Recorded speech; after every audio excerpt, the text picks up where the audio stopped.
Hey ladies and gentlemen, welcome back to the channel. As always, it is Nick here, back to your daily crypto news and analysis. And today we are going to be talking about Ripple and XRP, as well as the vast majority of crypto and finance. And with that being said, I hope that you are all having a beautiful day or a beautiful night wherever you guys are out there in the world. Obviously, one of the biggest things that we have been watching is CBDCs. Now, the big question is, are we really going to be seeing CBDCs, or are we going to see something else? In my opinion, as we really look at central bank digital currencies, I do think that this will replace central bank monies. Now, for all of those individuals out there that are watching, I just want you all to understand that 10% of the global money supply is what central bank monies actually makes up. Outside of that, let me ask you a very serious question, because everyone has their own idea on CBDCs, right? Everyone is either one, against CBDCs, some people see the benefits in them. It's a mixed sort of viewpoint. But how would you like a stablecoin? What if we had a US backed stablecoin, aka USDC? Would you use USDC openly, and would you have any concerns about it? Because in my opinion, as we look at CBDCs, obviously there has been a lot of momentum on CBDCs. I mean, in just the last 2 years alone, there's been over roughly 8 pages on cbdctracker.org. And this is happening right now. And this is one of the biggest things that we have been focused on the channel is CBDCs, because it's inevitable. They are happening. They're coming. But what about stablecoins? Because if we go back in time, when Ripple initially launched the CBDC platform, there was no end stablecoins. It was just CBDC. That was it. Then they added end stablecoins to this. So this transitioned to just a CBDC platform to all of a sudden, it's a CBDC platform that is also allowing stablecoins. Now, the reason why I bring that up and the reason why I mention that is because now we are starting to see some significant moves being made, and it's by some very, very large players. The Bank of England press conference 2024 highlights why stablecoins are favored over Bitcoin. Discussion about DLT. Now, this is from XRP XLM Verse. Now, I will say this. Before I even play this video, I just recently talked to you guys about my full breakdown that I did with the Bank of England and Ripple. Now, that goes back to August when I initially posted that on X. It is a very in-depth breakdown of all the significant connections between Ripple and the Bank of England, specifically even highlighting proof of concepts. Now, the reason why I say that is because, like I said, the connections between Ripple and the UK as a whole are very, very significant and deep. We also know that Ripple did join the Digital Pound Foundation, which is a think tank organization, but it is still an organization that is focused on the viability and the use cases surrounding a digital pound. Now listen closely to this video, because again, it highlights why I don't focus on Bitcoin and why I don't focus on even Ethereum. Check it out. Really haven't changed. I mean, look, can I by the way draw a distinction? I think it's important when we talk about crypto to just draw a distinction between two things. One is what I tend to call unbacked crypto of the Bitcoin variety, the other is stable coins. I think they're different animals in that sense. I'm afraid I continue to think that unbacked crypto is essentially has no intrinsic value. It may have value to people who want to own bits of it, but it doesn't have an intrinsic value. And it is a highly volatile investment. I think it should be regulated appropriately with that in mind, but I think we have to always get the message across. That is a highly volatile instrument to hold. Now, you may want to hold it, but please understand what you've got. And it's not money. It is not in any sense money. Stablecoins purport to be money. They purport to be used in payments. You'll have seen that we've put out, we've got legislation now in this country which sets out the regulatory framework for stablecoins, which is important. And we in the Bank of England, for so-called systemic stablecoins, those that would be used more widely, will put in place the rules around that. Now, because they purport to be money, and because that is their intended use, they will have to be held to a higher standard. With unbacked crypto, it's not money. Nobody should, I think, be under any illusions. With stablecoins purporting to be money, they will have to maintain the standards of money. I think the public has a right to expect they hold their value, and so that's what we will be aiming for. The only thing I was going to add to that, Andrew, was just some of the underlying technologies, particularly around distributed ledger technology, blockchain. They're obviously of interest. We're experimenting with them, just as a lot of other central banks are. The financial sector is doing a huge amount of experimentation to see if the use cases where they could be relevant. The technology, not the crypto. Yeah, but it's the technology that often gets emphasised as being, why people are getting involved in them. So, but that's certainly why we're interested in their potential use cases. Now, mind you, this is an actual bank talking about this. This is the Bank of England, the central bank of the UK. And they are literally telling you what they are focused on, which is the underlying technology. And they're even telling you that stablecoins are being favored over Bitcoin. Now, I've talked about this. Nearly $7.5 trillion was transacted with stablecoins in 2022. Guys, do you remember 2022 in crypto? Because it was a terrible time for crypto. You had Luna, you had FTX, Celsius, Voyager. It was a hell of a year for crypto. But stablecoins still hit $7.5 trillion. Like, we're talking about trillion, not billion, $7.5 trillion in stablecoin transactions. That is outpacing MasterCard, PayPal, and many other players. So think about how big the stablecoin market has become. That is why we are starting to see heavy discussions on it, especially by the big bankers. Now, mind you, they are focused on DLT. They don't care about Bitcoin. And I can tell you right now, if they don't care about Bitcoin, they don't care about Ethereum. And the big focus here is the underlying tech.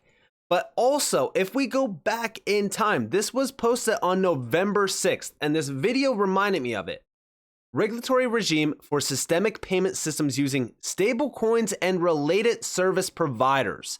Now, that related service providers really gets me thinking, because again, who are the related service providers? Who are these players? When we're talking about stablecoins, when we're talking about DLT, do you think that they're going to tap into the Ethereum Foundation? I mean, when we really look at the next generation payment networks of the future, there's only really one name that comes to mind, especially something that could rival and ultimately replace Swift, and that's RippleNet. And if you think I'm biased or anything like that, I'd love for you to argue the point.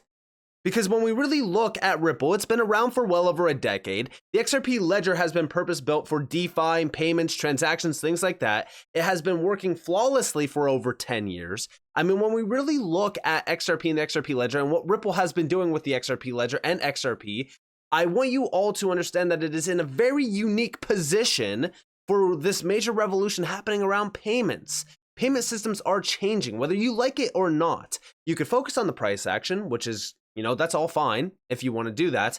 But I'm also here for the technology, just like the Bank of England is, just like a lot of these big financial institutions are. But within this, we have supporting innovation. Regulation lays the groundwork for safe and sustainable innovation in money and payments. Back to end regulation, the Bank of England has new powers to regulate systemic payment systems using stablecoins and related service providers. Same risk, same regulatory outcome. We intend to follow a similar regulatory approach as for other payment systems, but we'll adapt this appropriately. And then new regulatory requirements for new risk, new requirements to cover both the risk of stablecoins as a new form of money and a means of payment. So they are aware of how big stablecoins have essentially become. Now, mind you, I'm pretty sure that they have allowed Ripple to comment on a lot of these major innovations in the last couple of years. Like I said, the POC goes back to like 2016, 2017. A lot of people say it's 6 years old, so it doesn't matter. Guys, I want you to understand it's a significant connection because they did solve atomic settlement between two real-time gross settlement systems. And that is a huge game changer. Like I said, once atomic settlement is achieved from one central bank to another, it's game over. It's game over. That's going to accelerate everything. But we have, in this breakdown, there has been rapid innovation by the private sector in money and payments over the past few decades, giving households and businesses more choice over how they make and receive payments. This includes the emergence of stablecoins. Now, when we really look at this, the big thing to focus on with all of this is participation from the public and the private sector. They are going to collaborate on this. Stablecoins are going to be a big thing, but the problem is there a platform that they can trust? Is there a player in this space that they can trust? Is there someone in this space that actually has a full-blown platform that is out there that already has stablecoins working efficiently on it, and it offers everything that the central banks would want? Yes, it's Ripple. They literally built this, purpose-built for central banks, for financial institutions, and for those that actually want to pioneer this new generation of payment technology. This is very significant. And we even have down here, recent legislative changes have expanded this remit to capture operators of systemic payment systems that transfer digital settlement assets, including stablecoins and related service providers. When we look at what's going on here, things are changing rapidly. There's a lot of discussions around regulations, around adoption, how we can have standards put in place so that we can achieve this major innovation happening around these digital assets and these digital payment systems. When we really look at Ripple, they've been at the forefront of this. They've been working with the UK for a very long time. It's the number one reason why they have been focused on the UK for a very long time as well. And remember, I've talked about the UK. They are an absolute giant in the FX market. But they are, when we really look at what's going on, right? Things around banks, it's getting extremely hot around banks. What do I mean by that? Pressure is on. Things are starting to change heavily.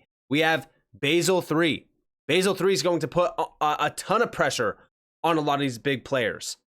And outside of that, the overall way that we actually pay and receive money, guess what? It's all going digital. That's why these frameworks are so crucial to understand. And that's why these videos are very crucial to understand as well. And also, when we talk about the digital pound, for everyone out there that is saying, it's a CBDC, it's a CBDC, here you actually have from January 29th, a digital pound could take many forms, CBDC, stablecoin, or otherwise. We aim to support all new forms of digital money. With the collective knowledge of our members, we are working towards a positive and inclusive future for digital finance in the UK. And by the way, look at the players on here. Outside of just Ripple, I want you guys to understand how big Accenture actually is.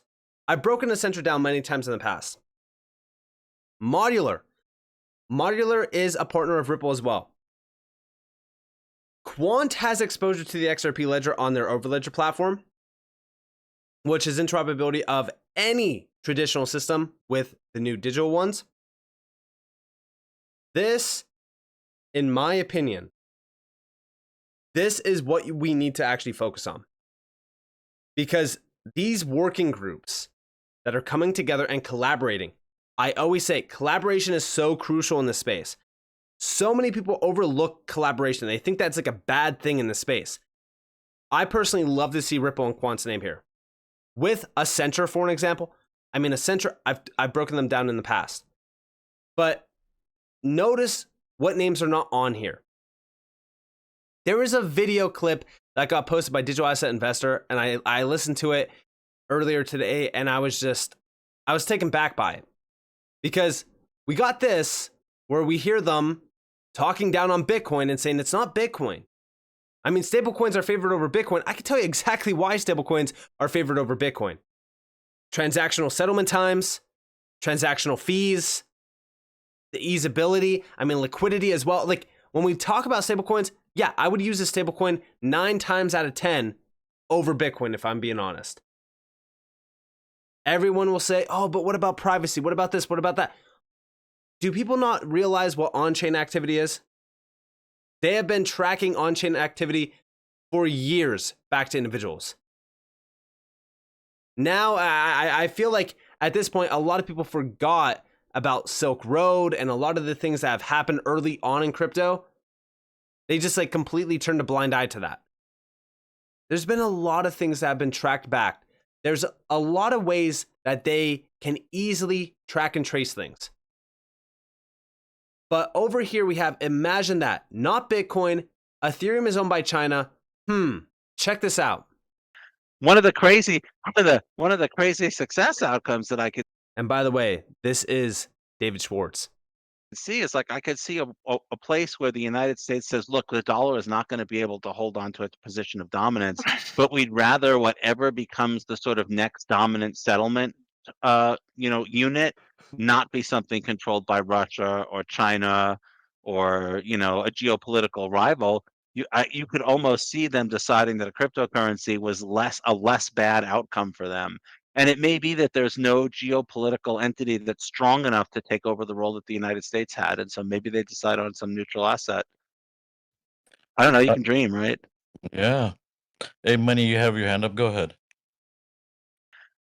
Now, obviously, this doesn't confirm, right, that it's XRP. But as we look back in time, outside of Bitcoin, outside of Ethereum, XRP has been here forever.